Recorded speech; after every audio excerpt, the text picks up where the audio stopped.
Deus. Como é bom estar na presença de Deus. A paz do Senhor. Onde está o povo mais feliz da terra? Glória a Deus. É bom estarmos na casa de Deus, é bom estar na presença de Deus. E nesta noite já estamos alimentados pela sua palavra. Mas como o nosso pastor nos deu a oportunidade para falar a palavra de Deus, eu não posso recuar diante disso. E eu gostaria de ler o versículo base para a nossa Eboerne, que seremos alimentados ainda durante os próximos dias, instruídos e tratados por Deus através da sua palavra. Abra por gentileza a sua Bíblia na segunda carta do apóstolo Paulo a Timóteo, capítulo de número 3 e versículo de número 14. Aleluia, pode continuar dando glória a Deus, isso faz um bem enorme. Aleluia. Segunda carta do apóstolo Paulo a Timóteo, capítulo de número 3 e versículo de número 14, diz assim: Tu, porém, só tirar um pouquinho do grave que melhora. Tu, porém, permanece naquilo que aprendeste e de que foste inteirado, sabendo de quem o tens aprendido. Você pode dizer amém? Amém. Eu queria que você repetisse, por gentileza, diga assim: tu, porém. E eu não tenho o costume de estar mandando olhe de lado e diga para isso, diga para aquilo, mas olhe para mim, diga: tu, porém. Vamos tentar falar nessas duas palavras, porque estamos limitados dentro de uma direção de Deus. Deus programou tudo hoje à noite. E para a gente ir para casa, a gente vai meditar só nesse tu, porém. Amém? Diga amém. O apóstolo Paulo repetiu nesse mesmo capítulo duas vezes essa expressão. Ele fez um contraditório. Afinal de contas, essa expressão, porém, é uma conjunção que mostra, é uma conjunção adversativa, que mostra uma contrariedade de entendimento. E aqui, ele fala no capítulo 3 e versículo 10, tu, porém, e agora no 14 ele repete, tu, porém, e que porém é este? O apóstolo Paulo estava escrevendo a alguém que ele havia mencionado nas suas cartas pelo menos 7 vezes, escrevendo aos Colossenses, aos Filipenses, a Filemon, nas duas cartas endereçadas ao próprio Timóteo. Ele vai falando sempre da importância de Timóteo, da sua cooperação, do seu companheirismo, da sua fidelidade, dos seus propósitos. Ele faz questão de fazer menção de Timóteo 7 ocasiões distintas, 7 cartas propriamente. E agora, sabendo que o tempo da sua partida estava próximo, ele escreve uma carta diferente da primeira, porque a primeira foi muito instrutiva, e pode receber o nome de fato de epístola, porque era instrutiva. E agora nesta segunda carta, além de instrutiva, ele trata com uma delicadeza e uma pontualidade muito grande. Ele pontua, dando a entender que agora era a hora X, era a hora especial, era a hora determinada. E ele diz: Timóteo, agora é para valer. Ainda no capítulo 1 ele diz assim: olha, abana esse negócio. Ele diz: desperta o dom de Deus que há em ti, que a expressão do entendimento original é: abane essa chama, não deixe esse fogo apagar. Ele vai falando e daqui a pouco ele trata sobre 3 características que eu ouvi o meu pastor falar aqui na última reunião de ceia dos obreiros. O senhor falou sobre 3, falou de 4, mas eu vou só mencionar 3, pastor, está certo? O senhor me permite? Ele falou de 3 coisas importantes, que o pastor também falou sobre aquele que é filho. Mas ele fala sobre o soldado, sobre o atleta e sobre o agricultor. E depois de falar das peculiaridades da relação destas 3 figuras, ele diz assim: olha, agora entendendo tudo isso, você, Timóteo, que vai continuar. Você, Timóteo, que vai segurar o bastão. Você que está correndo junto comigo na mesma direção. Você que está andando na mesma pisada, no mesmo ritmo. Olha, apresentará a Deus aprovado. Como obreiro que não tem de que se envergonhar, ele que maneja bem a palavra da verdade. Ele fala sobre caráter e serviço. E ele continua e daqui a pouco diz, presta atenção. Porque nos últimos dias, quem acredita que os últimos dias chegaram? Nos últimos dias sobrevirão tempos trabalhosos. E ele não está falando da população no modo geral, não. Está falando de peça rara do nosso meio. Ele não está falando desses vadios que pula carnaval, não. Está falando daqueles que estavam no nosso meio. Na linguagem de hoje, os de paletó e gravata mesmo. Nos últimos dias sobrevirão tempos trabalhosos, duros, difíceis, de crise, chalepos. Que os homens serão amantes de si mesmos. Importado consigo. Eu quero é levar vantagem. Eu quero me dar bem. Eu amo a mim, depois de mim eu amo a mim de novo. E depois de mim eu amo a mim de novo e continuo amando a mim. Porque para mim mais importante sou eu, depois de mim sou eu de novo. E na sequência eu ainda. Aí ele vai dando características. Se você quiser depois ler, não lê agora não, porque não vai dar tempo. Mas diz assim, olha, essas pessoas são presunçosas. Você sabe o que é o presunçoso? É o camarada que concebe uma ideia e não aceita conselho de ninguém e nem proposta de ninguém. E ele acha que o que ele pensa que é verdadeiro e nada mais importa. Ele é um presunçoso. Então ele é amante de si mesmo. E o resto que vem por aí é só característica de quem é amante de si mesmo. Ele fala do soberbo, nem preciso falar. Ele fala do blasfemo, o camarada não respeita nem a Deus, meu Deus. Ele é desobediente a pai e mãe, não respeita a Deus, nem a pai nem a mãe. Ele quer satisfazer a si.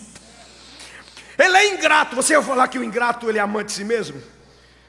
Como é que você me agradece se eu reconhecer que eu lhe fiz uma coisa boa? Como é que você faz? Muito? Diga assim, obrigado pelo menos. Quando eu lhe fizer algo que você reconhecer que foi importante, você vai dizer assim, obrigado. O que quer dizer? Eu reconheço que o que você fez é importante, eu estou te devendo essa.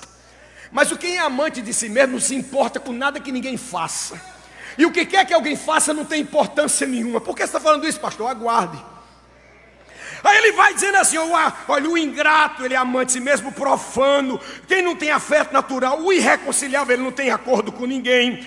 Caluniador, é uma palavra que vem do grego chamada diabolos. Se lembrou de alguém?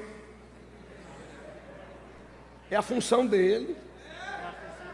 Não se importa com o prejuízo do que ele diz do outro, que não prova. E o negócio é causar escândalo, o negócio é apontar. Só se importa consigo, né? Ele vai falando e vai falando. Depois diz, Timóteo, faz o seguinte, você se afaste dessa raça. Dá um exemplo lá do Antigo Testamento, de uns cidadãos que deram trabalho a Moisés. E o resumo da ópera é que Paulo diz, eles são réprobos da fé. E a palavra para réprobo, sabe qual é? É o contrário daquela de aprovado. Procura apresentar-te é o dóquimo, aprovado. Réprobo é adóquimo. Aquele que está reprovado, aquele que não é sincero, aquele que não é verdadeiro, aquele que está errado. E quando Paulo diz, eles são réprobos da fé, na sequência ele diz, você porém...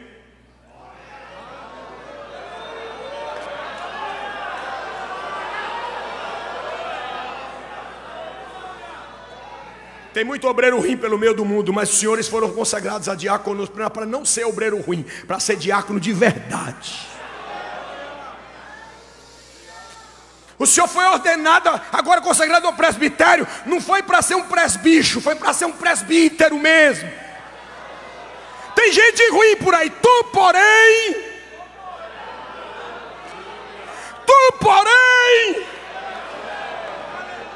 na primeira vez que o apóstolo diz tu porém tens seguido. a minha doutrina, modo de viver, intenção, que são as motivações, fé, relacionamento e fidelidade, longanimidade. Ó, irmão, ele vai dando as características. Timóteo, eu estou agradecido a Deus porque você não é dessa raça. Tu, porém,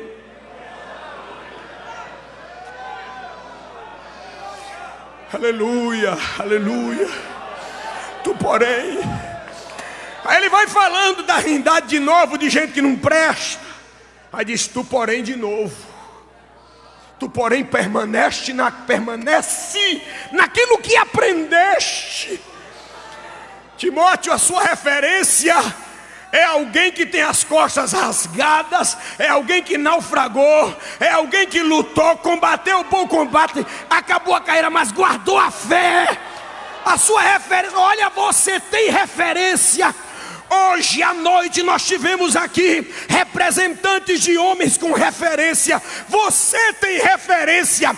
Para de se basear em quem não presta e em quem errou.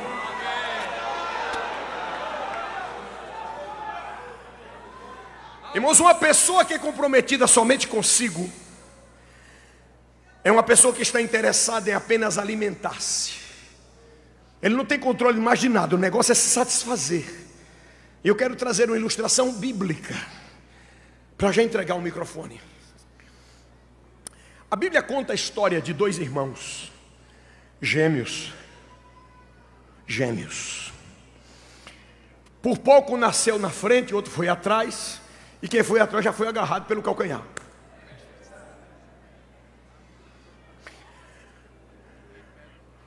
Mas mesmo assim, um saiu primeiro, e quem botou o primeiro na frente foi Deus. Porque primogenitura é coisa que só Deus dá. Existe muita coisa que o homem pode lhe dar, mas tem coisas que só Deus dá. Uma delas se chama primogenitura, e uma dentre tantas outras se chama ministério. Amém? Eles crescem. Um certo dia, o Esaú, primogênito, vem de um campo, no horário que sempre vinha, certamente, com a mesma fome de todos os dias, certamente. Vem do trabalho, vem com fome, vai chegando em casa. Antes de chegar em casa, ele olhou para a comida que Jacó, seu irmãozinho do agarrapé, estava lá. Ele disse, ei, compartilha. Parece as redes sociais, né? Eu gostei, compartilha. Aí ele diz assim, não, peraí, não é assim não. Você vai ter direito, isso aqui é completo se quiser. Agora você vai me dar o direito da sua primogenitura. E Esaú resolveu abrir mão daquilo que somente Deus dá, por aquilo que qualquer homem pode oferecer.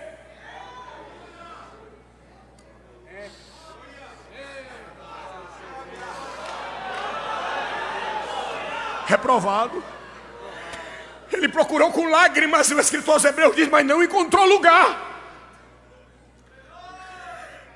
Passaram-se os dias. A mãezinha deles, que era mais mãe de um do que mãe do outro, deu para notar já, não já? Diz assim, Jacózinho, meu filho. Não é você não, viu? Deus te guarde. Jacózinho, meu filho, teu pai vai transmitir a bênção. Esaú já correu no meio do mundo para pegar um cabrito. Você precisa entrar na frente e receber a bênção que já negociou. Cuidado. Ele diz, mas mamãe, tudo bem, e se me pega? E se papai descobre? Jacó não tinha temor de pecar. Jacó tinha medo de ser pego. Jacó tinha medo de ser descoberto. Ele não tinha medo de pecar. Ainda não tinha tido experiência com Deus. Igual um monte de pessoa que eu conheço, faz a coisa errada a vida inteira. O cuidado é não ser pego. Você vai para casa pensando nisso hoje. O negócio é papai não saber como é que faz. Não, tem um negócio de uma trama aqui. É pelo, é cheiro, esfrega a roupa. Vamos lá, vai dar certo. Na hora que o pai pergunta assim, com como é seu nome? Ele disse que é Esaú. E continuou sendo Jacó. Os tempos se passaram. Ele teve experiência com Deus, porque Deus tem um negócio de uma chance. Deus tem um negócio de uma misericórdia. Deus tem um negócio de recuperação. Deus tem um negócio de restauração. E é por isso que muita gente está aqui hoje. É por isso que tem gente que hoje está sendo levada ao diaconato, ao presbitério, porque Deus tem misericórdia. Aí Deus tratou, ajeitou, apertou o parafuso, deu as experiências e diz: agora é a hora do vamos ver. Diga seu nome. Agora ele diz: eu sou Jacó. Pronto, agora eu lhe transformo. Enquanto você disser que é Esaú, vai continuar permanecendo como Jacó. No dia que reconhecer que é Jacó, vai ser transformado por Deus, pelo próprio Deus.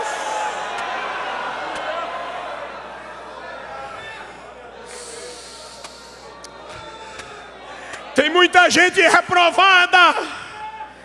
Tu, porém, permanece naquilo que aprendeste, sabendo de quem o tens aprendido. Fica firme, coloca propósito, controla essa fome, para de dar lugar à carne. A pessoa que não se controla não pode exercer ministério. A pessoa que não tem domínio próprio não pode fazer a obra de Deus na titularidade. Deus está nos chamando a atenção. Seja diferente, tu, porém.